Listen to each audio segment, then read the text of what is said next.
संगी सोम का जो लेटर पैड वायरल है उसमें लिखा है कि भारत के यशस्वी प्रधानमंत्री आदरणीय नरेंद्र मोदी जी की सरकार में मुजफ्फरनगर से पूर्व सांसद डॉक्टर संजीव बालियान पूर्व केंद्रीय राज्य मंत्री के कुकृत्यों के संबंध में कुछ तथ्य अवगत कराने हैं।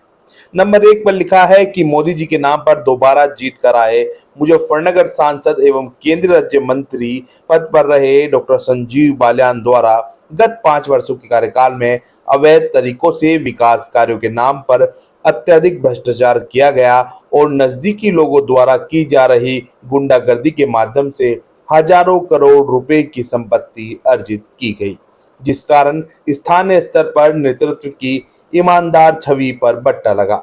इसलिए इस भ्रष्टाचार की जांच होनी चाहिए, जिस कारण पार्टी चुनाव हारी है। नंबर 2 पर लिखा है कि डॉक्टर बालियान द्वारा श्री राम पोटास फैक्ट्री का खाद का सैंपल फेल होने के बाद भी धड़ल्ले से बिकता रहा है। सरकारी पद के अपने प्रभाव का दुरुपयोग कर खाद्य कंपनी इफ्को को अपनी कंपनी का कॉन्ट्रैक्ट कराकर करोड़ों की कमाई की गई। नंबर 3 पर लिखा है कि जिला हापुड़ नगर में भी कई शुगर फैक्ट्री वालों को अपने प्रभाव का प्रयोग कर कच्चा माल लेकर नकली खाद बनाने की फैक्ट्री लगा रखी है। नंबर 4 पर लिखा है कि डॉक्टर संजीव बालियान की गौरव स्वरूप के साथ बेगराजपुर एथेनॉल प्लांट में साझेदारी है। इस व्यापारिक हिस्सेदारी के चलते ही मुजफ्फरनगर नगर पालिका का टिकट गौरव स्वरूप की पत्नी मीनाक्षी स्वरूप को दिलाया गया और पार्टी के पुराने व कर्मठ कार्यकर्ताओं की अनदेखी की गई। नंबर 5 पर लिखा है कि बंटी स्वरूप के साथ मिलकर जोली रोड पर मोटी लागत का एक स्टील प्लांट का निर्माण कराया जा रहा है। नंबर 6 पर इस लेटर पैड में जो लिखा है उसके अनुसार मुजफ्फरनगर लोकसभा क्षेत्र में तालाबों की खुदाई के नाम पर किया गया भ्रष्टाचार प्रत्यक्ष रूप से दिखाई दे रहा है।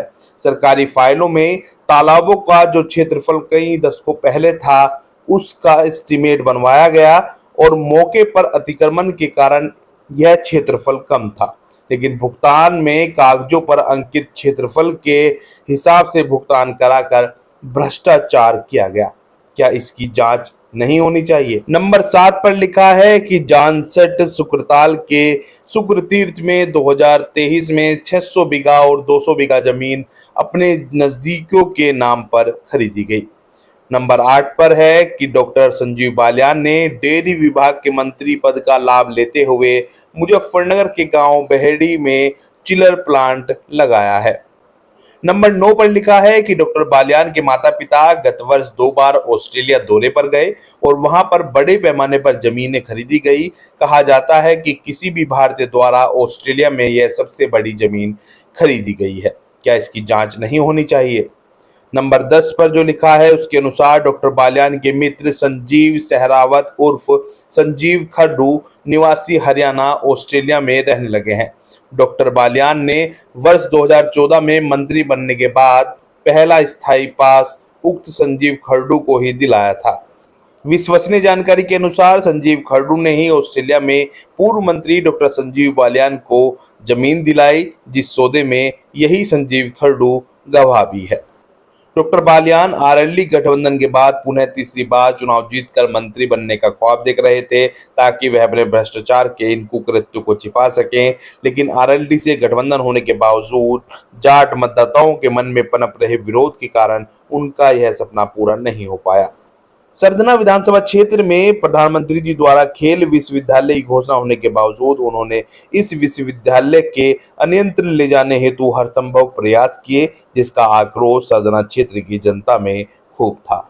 आगे लिखा है कि विपक्षी की राजनीति पूरी तरह डॉक्टर बालियान के भ्रष्ट कार्यों को उजागर करने व बालियान जी द्वारा फैलाई गई जातिवाद पर केंद्रित रही, यह भी हार का प्रमुख कारण रहा। नंबर 14 पर लिखा है कि मोदी सरकार में बालियान ही एकमात्र ऐसे मंत्री रहे जिन पर हत्या सहित 3 बड़े आपराधिक मामलों के सीधे तौर पर आरोप लगे हैं। महिमा हत्याकांड में वादी ने डॉक्टर बालियान के विरुद्ध साजिश करने की तहरीर दी थी, क्योंकि कहा जाता है कि मछली पालन से जुड़े धंधे की वजह से महिला की हत्या की गई थी। यह खबर उस समय के समाचार पत्रों में सुर्खियां बनी थी। जनवरी 2023 में मेरठ कृषि विश्वविद्यालय में वेटरनरी कॉलेज के डीन प्रोफेसर राजवीर सिंह पर गोलियों से हमला किया गया था। हमले में AK-47 सहित घातक हथियारों के कारतूस मिले थे। ऐसा कहा जाता है कि इस कांड का आरोपी कुख्यात मिंटू बालियान की डॉक्टर संजीव बालियान से नजदीकी है। जानकारी के अनुसार डॉक्टर बालियान ने अपने खास व इस घटना के दूसरे आरोपी अनिल बंजी की मदद के लिए एसएसपी मेरठ को कई बार फोन किए थे। इसकी भी जांच होनी चाहिए। फरवरी 2024 में इनेलो के हरियाणा प्रदेश अध्यक्ष व पूर्व विधायक नफे सिंह राठी की हत्या में भी डॉक्टर बालियान का नाम जोड़ा गया था। स्वर्गीय नफे सिंह राठी के पुत्र जितेंद्र राठी ने वीडियो के माध्यम से डॉक्टर बालियान पर हमलावरों को संरक्षण व पीड़ित के परिजनों को बुढ़ाना मुजफ्फरनगर में झूठे मुकदमे लगवाने का आरोप लगाया था।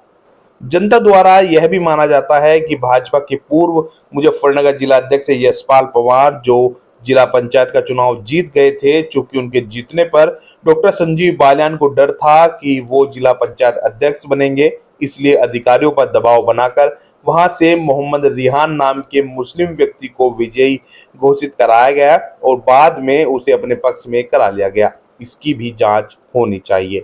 खतौली विधानसभा से विक्रम सैनी जी, पुरकाजी से प्रमोद ऊंटवाल, चरथावल से सपना कश्यप व सरधना से स्वयं मेरे चुनाव में खतौली नगर पालिका से प्रत्याशी उमेश को भी चुनाव हरवाने में डॉक्टर संजीव बालियान की क्या भूमिका रही है, इसकी भी जांच होनी चाहिए।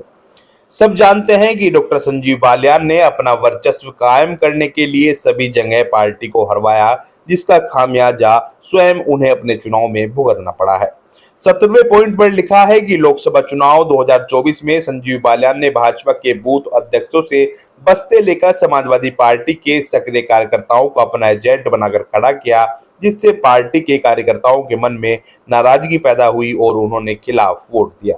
18वें नंबर पर लिखा है, कवाल कांड के आरोपी पूर्व सांसद कादिर राणा के साथ संजीव बालियान के व्यापारिक साझेदारी की चर्चा प्रदेश भर में चलती रहती है।